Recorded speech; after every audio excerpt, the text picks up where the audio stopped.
To remove the battery, we'll do it from the connector side.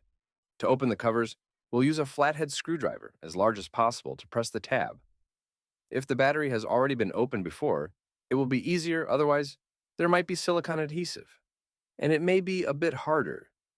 You can use a smaller second flathead screwdriver to help open the cover. It's also important to clean the silicone inside the tube on the connector side, as we'll be removing the battery from this side. And an excess of silicone here can make it very difficult to extract the battery. We'll use a blade to remove the silicone, being careful not to touch the cells with it. Now we'll use a sturdy object with a flat surface that fits inside the battery to push it out as you see in the video, and remove the battery towards the connector side. Now that we have the battery out, we'll carefully remove the insulating plastic, being careful not to tear the BMS cables or temperature sensors. The black cables are the temperature sensors. We need to detach them from the cells carefully. Now we'll disconnect the battery electronics. It's important to pay attention and do it in this order. First, disconnect the positive terminal by unscrewing the screw. To determine which is the positive terminal, we can measure it with the multimeter, with the positive terminal indicated by the red lead, provided our multimeter displays positive numbers. If it displays negative numbers, it means we've placed it in reverse, and the positive terminal would be the black one on our multimeter. Another way to determine it without tools is to observe the battery. Batteries have a groove on the positive terminal side, so we'll know that the right side of our battery is the positive terminal. Then, we'll flip the battery and disconnect this white connector. If it's stuck with some silicone, you can use a small blade to carefully remove it.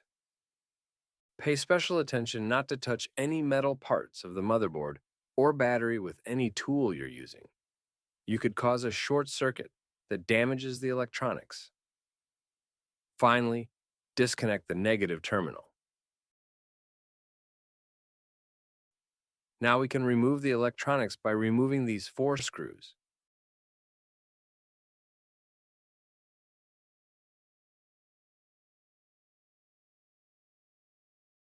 The next step is to solder the colored wires onto our new battery pack.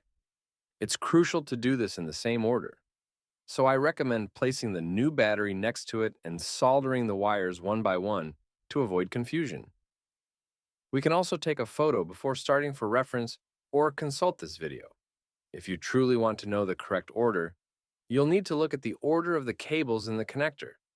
These follow an ascending voltage order from the battery's negative terminal to the positive terminal.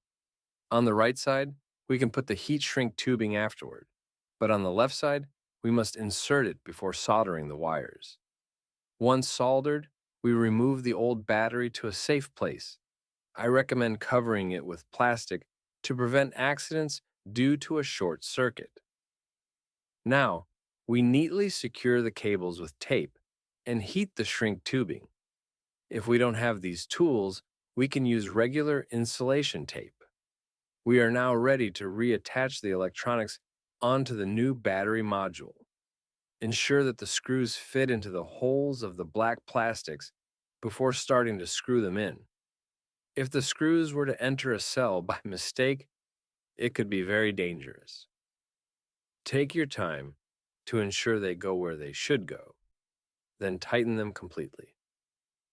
Next, we'll place the temperature sensors, leaving them in contact with the battery cells and securing them with tape. Afterward, we can reconnect the electronics, doing so in reverse order. First, we'll connect the negative terminal, then the white connector, and finally, the positive terminal. We can check with the multimeter if we have the new voltage in the battery. If we have the customer's charger, we can connect it to see if it charges. If it does, the battery is correct. Sometimes the battery needs to be slightly discharged to activate it.